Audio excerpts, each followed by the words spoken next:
Hi everyone, this is Anam. Welcome to PhD Jobs and Admissions. आज का हमारा 16th lecture होगा on research methodology for your upcoming Ranchi university for your PhD entrance examination.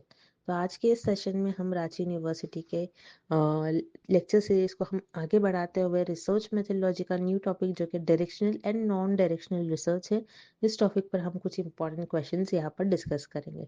Generally इस topic से आपको examination में 2 to 3 questions देखने मिलते हैं, तो इसीलिए इस सेशन को एंड तक जरूर देखिएगा, बहुत इंपॉर्टेंट है। और साथ ही साथ जैसे कि आप स्क्रीन पर देख सकते हो, for your paper 1 and for paper 2 हम आपके लिए कंप्लीट कोर्स लेकर आए विद 100% पासिंग गारंटी, जिसके लिए आपको स्क्रीन पर दिए गए इस नंबर पर व्हाट्सएप के थ्रू कॉन्टैक्ट करना है, या फिर हमारे ऐप पर भी विजिट करके स्टडी मटेरियल को एक्सेस कर सकते हो। ऐप को एक्सेस करने की लिंक आपको डिस्क्रिप्शन बॉक्स में मिल जाएगी। So that's it and let's begin with today's session.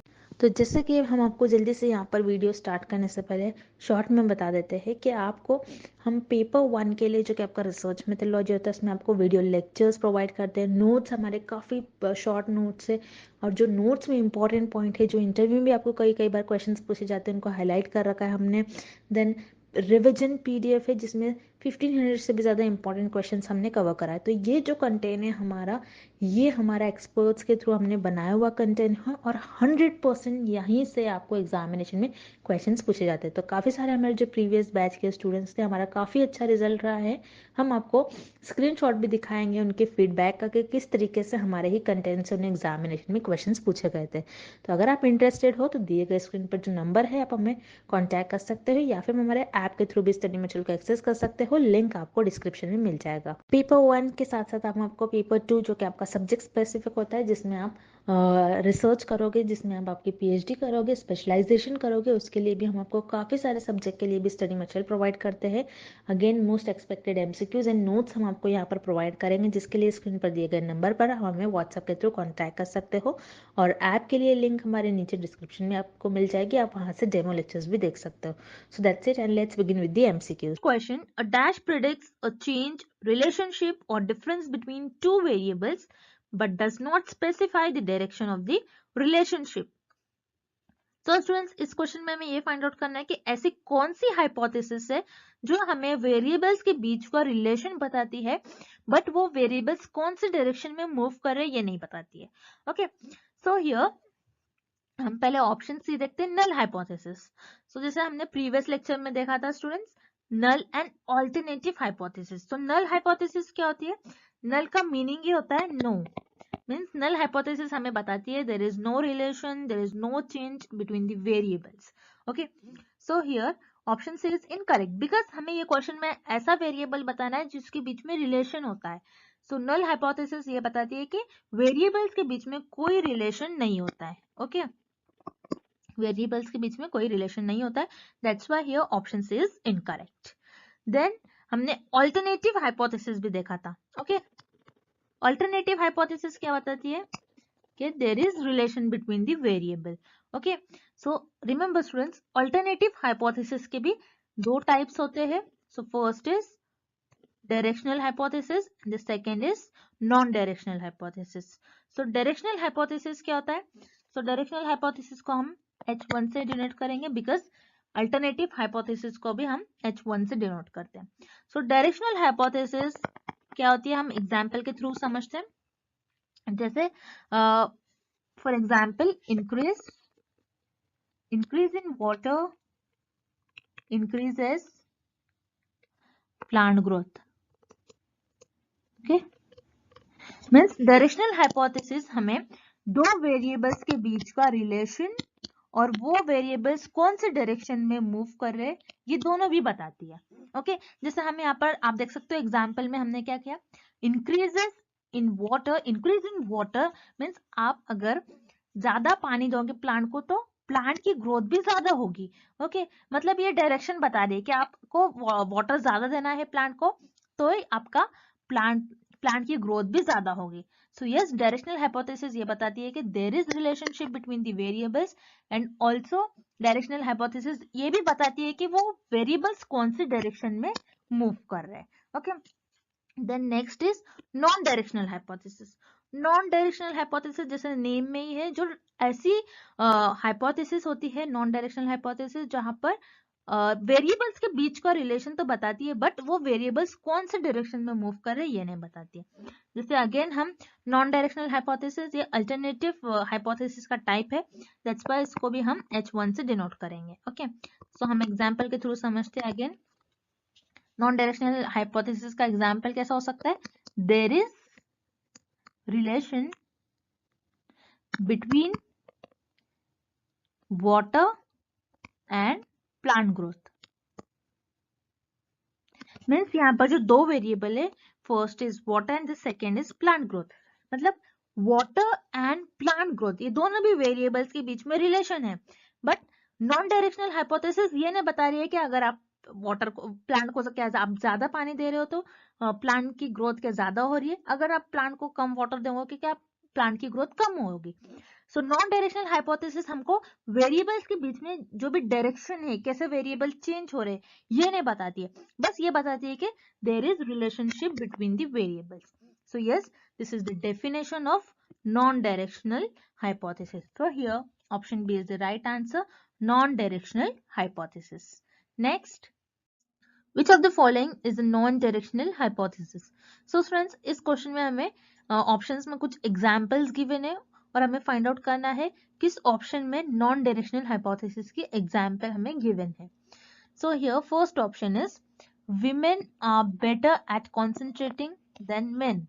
So friends, यहाँ पर ये एग्जाम्पल में हमें बताया गया है कि विमेन का कॉन्सेंट्रेशन ग्रेटर होता है, बेटर होता है देन मेन कॉन्सेंट्रेशन।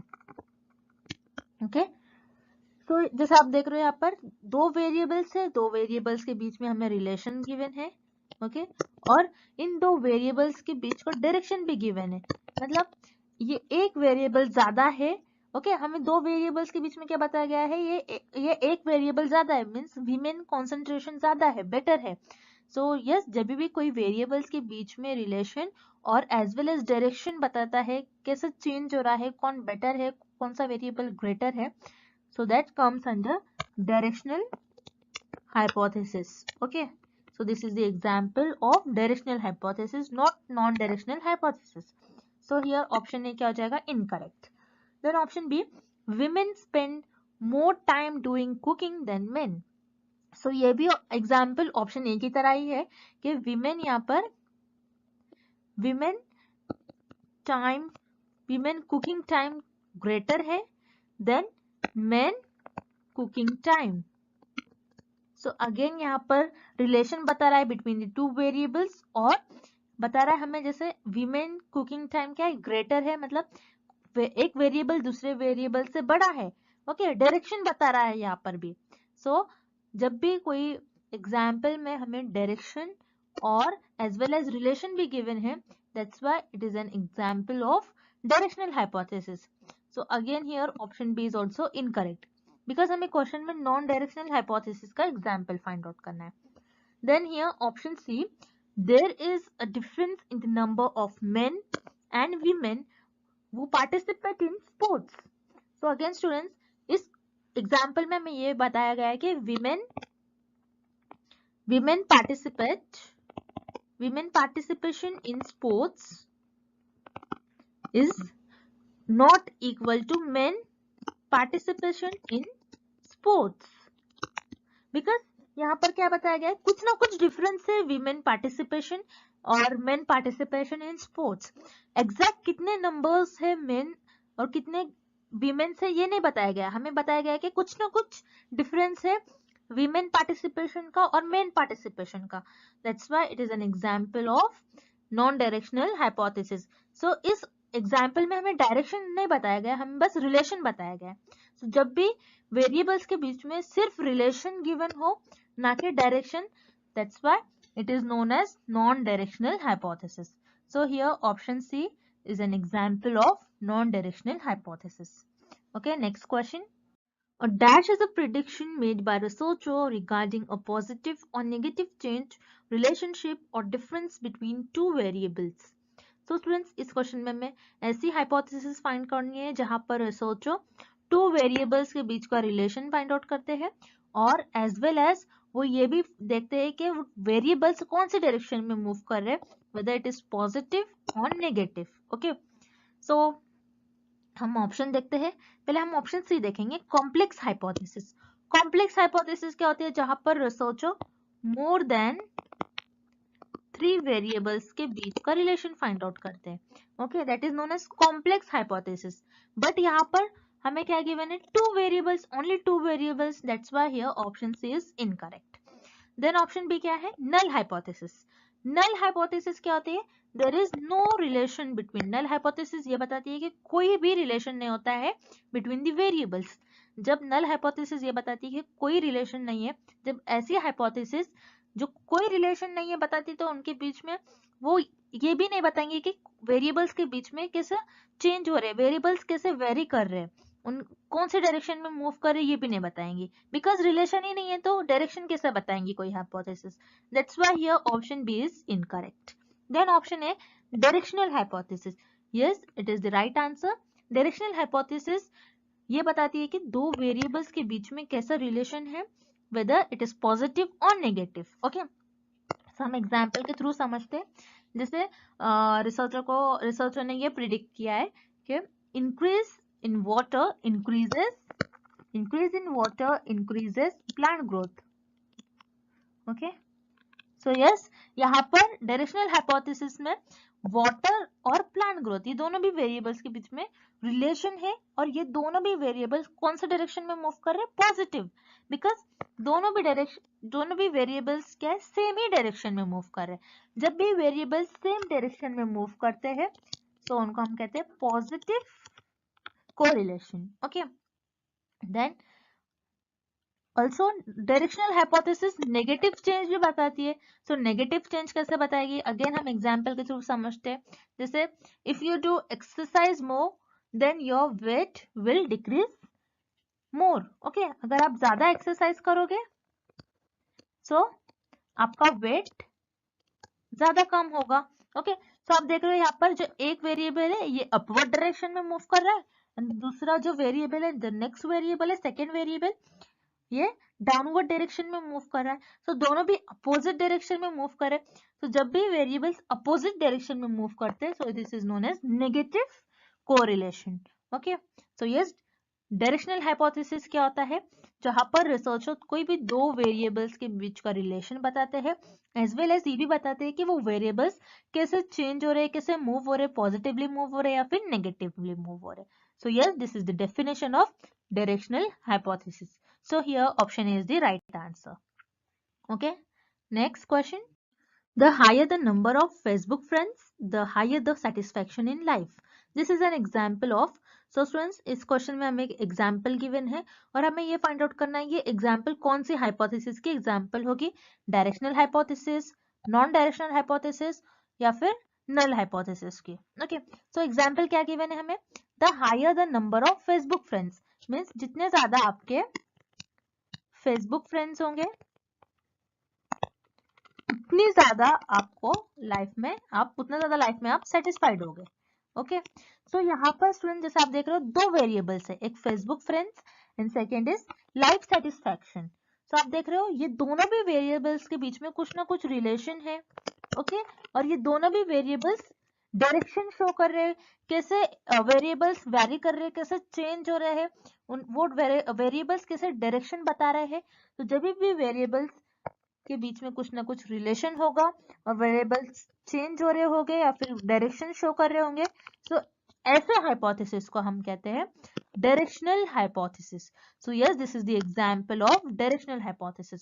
सो डायरेक्शनल हाइपोथेसिस हमें क्या बताती है कि वेरिएबल्स के बीच में कुछ ना कुछ रिलेशन है और वो वेरिएबल्स कैसे वैरी कर रहे हैं, कैसे चेंज हो रहे हैं और उन वेरिएबल्स के बीच में और वेरिएबल्स डायरेक्शन शो करते हैं. Okay, so that is known as directional hypothesis. Then here option B is non-directional hypothesis. Non-directional hypothesis जो ऐसी hypothesis होते हैं जो सिर्फ और सिर्फ रिलेशन बताती है और क्या चेंज हो रहा है बिटवीन दी वेरिएबल्स ये नहीं बताती है. So yes, remember students, non directional hypothesis सिर्फ और सिर्फ रिलेशन बताती है, चेंज क्या हो रहा है बिटवीन दी वेरिएबल्स ये नहीं बताती है. That's why here option B is incorrect. Then option C, null hypothesis. So null hypothesis जहां पर ऐसी हाइपोथेसिस है और नल हाइपोथेसिस कहती है कि there is no relationship between the variables, there is no changes between the variables. That's why here option C is also incorrect. So yes, this is the definition of directional hypothesis. Okay, so next question की तरफ चलते हैं हम. There is a negative relationship between stress and health. This is an example of. So students, इस question में again हमको एक example given है और हमें ये फाइंड आउट करना है कि ये एग्जाम्पल कौन सी हाइपोथेसिस के एग्जाम्पल होंगे. सो स्टूडेंट, जैसे कि आप देख रहे हो इस लेक्चर में मैं आपको बहुत सारे एग्जाम्पल सॉल्व कराऊंगी सो दैट आपका जो भी कॉन्सेप्ट है और जो भी डिफरेंस होता है बिटवीन दी डिफरेंट हाइपोथेसिस, तो आपको उस हाइपोथेसिस के बीच में क्या डिफरेंस है ये क्लियर हो जाएगा. Okay, so here example is there is negative relationship between stress and health.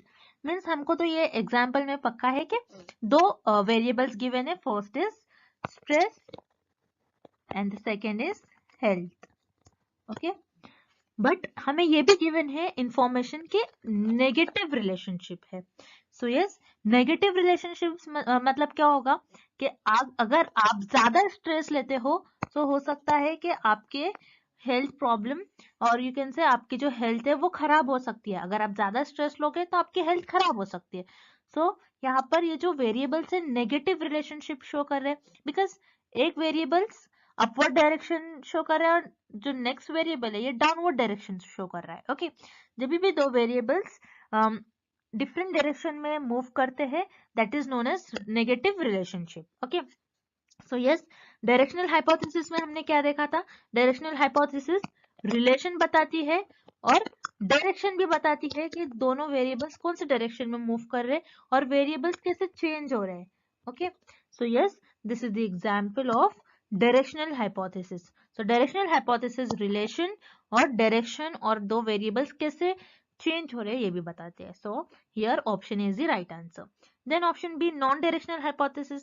Non directional hypothesis क्यों नहीं होगी ये नॉन डायरेक्शनल हाइपोथेसिस का एग्जांपल? बिकॉज ये डायरेक्शन शो कर रही है. नॉन डायरेक्शनल हाइपोथेसिस सिर्फ रिलेशन शो करती है, डायरेक्शन शो नहीं करती है non directional hypothesis. That's why here option B is incorrect. Then option C, complex hypothesis. Complex hypothesis क्या होती है? जहां पर रिसर्चर मोर देन 3 वेरिएबल्स के बीच का रिलेशन फाइंड आउट करता है, ना कि कोई 2 वेरिएबल. बिकॉज ये एग्जांपल में हमारे पास सिर्फ 2 ही वेरिएबल है. First is stress and second is health. 2 से ज्यादा वेरिएबल नहीं है. That's why here complex hypothesis का ये एग्जांपल नहीं होगा. So here correct option is option A, directional hypothesis. Okay, moving on to the next question. A directional hypothesis can state a dash relation between the variables. So students, इस question में हमें find out करना है कि directional hypothesis कौन सा correlation show बताती है और फिर शो करती है between the variables. So here options are positive, negative या फिर zero. So here first option is positive. So positive correlation कैसा होता है? हम पिछले एग्जाम्पल के थ्रू हम समझते, जैसे हमने पिछले क्वेश्चन में एग्जाम्पल लिया था. जैसे फॉर एग्जाम्पल हमने देखा था अगर आपके फेसबुक फ्रेंड्स ज्यादा है तो आपकी लाइफ में आप लाइफ से ज्यादा सेटिस्फाइड हो गए आपकी लाइफ से. ओके, सो हियर यहाँ पर 2 वेरिएबल्स है, एक Facebook friends and the second is life satisfaction. तो आप देख रहे हो जितने ज्यादा आपके फेसबुक फ्रेंड्स होंगे उतने ज्यादा आप आपकी लाइफ में सेटिस्फाइड होंगे. यानी यहाँ पर दोनों भी वेरिएबल्स सेम ही डायरेक्शन में मूव कर रहे हैं. जब भी वेरिएबल्स सेम डायरेक्शन में मूव करते हैं तो उसे हम कहते हैं पॉजिटिव कोरिलेशन.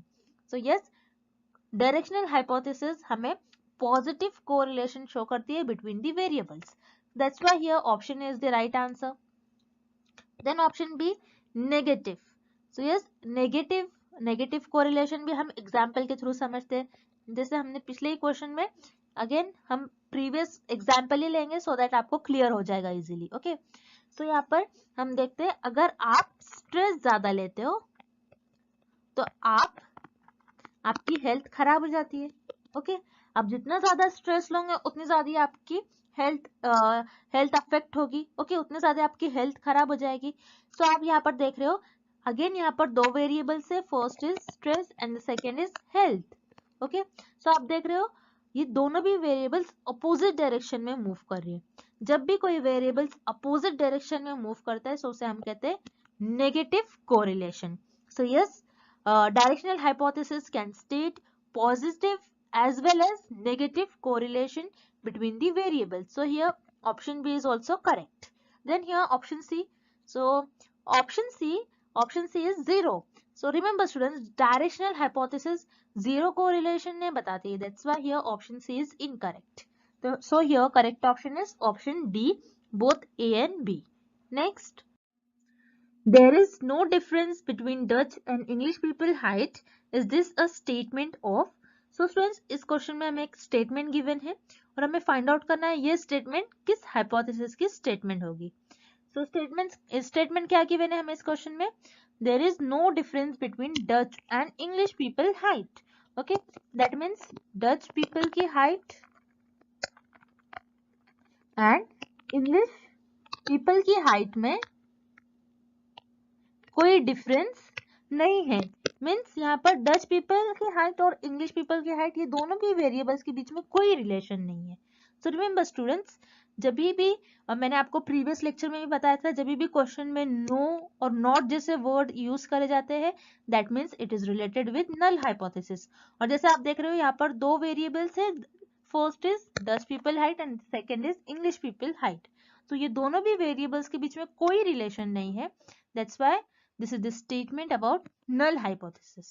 Whereas alternative और directional hypothesis में हम variables के बीच में कुछ ना कुछ relation होता है और null hypothesis में variables के बीच में कोई relation नहीं होता है. That's why here correct option is option C, null hypothesis. Okay, next. Increase in smoking increases lung problems.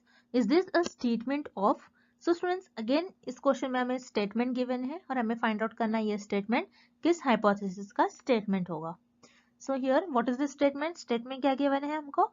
Increase in smoking increases lung problems. Okay, means आप जितने ज्यादा स्मोकिंग करोगे उतने ज्यादा आपको लंग प्रॉब्लम होगी. ओके, तो हियर अगेन जैसे आप देख रहे हो दो वेरिएबल्स है here, smoking and the second one is lung problem, और दोनों भी वेरिएबल सेम डायरेक्शन में मूव कर रहे हैं.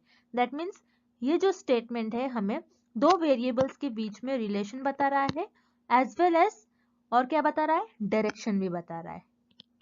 ओके, मीन्स जब भी ऐसा स्टेटमेंट और ऐसी हाइपोथेसिस जो वेरिएबल्स के बीच में रिलेशन बताए और एज वेल एज डायरेक्शन भी बताए, उसे हम कहते हैं directional hypothesis. Then here alternative hypothesis. So alternative hypothesis का टाइप होता है directional hypothesis. That's why here option is also correct. Then what is simple hypothesis? Again simple hypothesis कोई दो वेरिएबल्स के बीच में रिलेशन बताती है. सो अगेन इस क्वेश्चन में भी, इस स्टेटमेंट में भी हमारे पास दो ही वेरिएबल्स है. First is smoking and the second one is lung problem.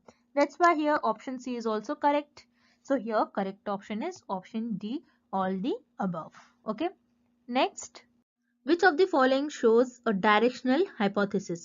So students, इस क्वेश्चन में हमें ऑप्शंस गिवन है और इस ऑप्शन में हमें फाइंड आउट करना है कौन सा ऑप्शन रिलेटेड है with the directional hypothesis. Okay, so here जैसे कि हमने देखा था directional hypothesis. Directional hypothesis is a type of alternative hypothesis.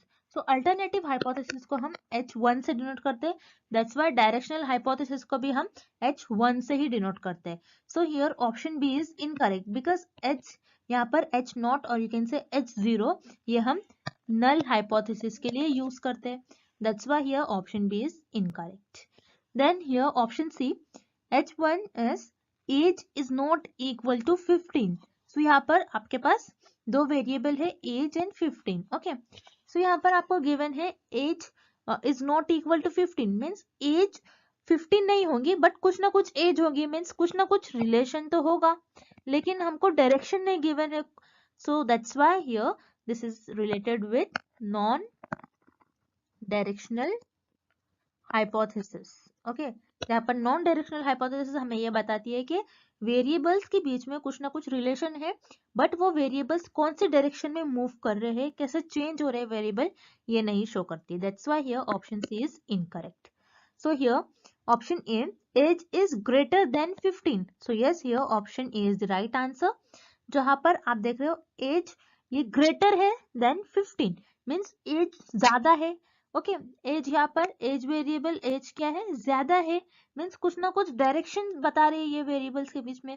So yes student, जब भी कोई दो वेरिएबल्स के बीच में रिलेशन और डायरेक्शन हो उसे हम कहते हैं directional hypothesis. Okay, so here option A is the right answer, or it is related with the directional hypothesis. Okay, moving on to the next question.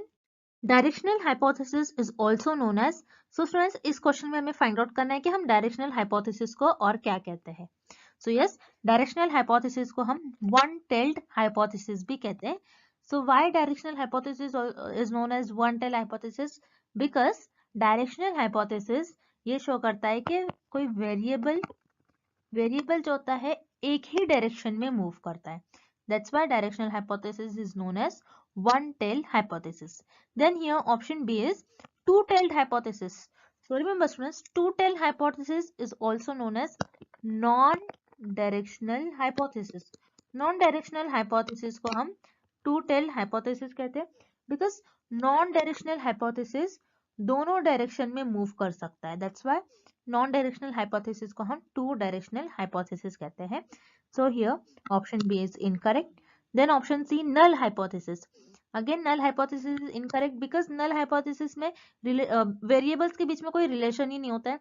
That's why here option C is incorrect. So here correct option is option A, one tailed hypothesis. So students, one tailed hypothesis and two tailed hypothesis ये hypothesis testing के parts है. सो हम आगे आने वाले lectures में detail में one tailed hypothesis and two tailed hypothesis के बारे में स्टडी करेंगे. So thank you for watching this lecture.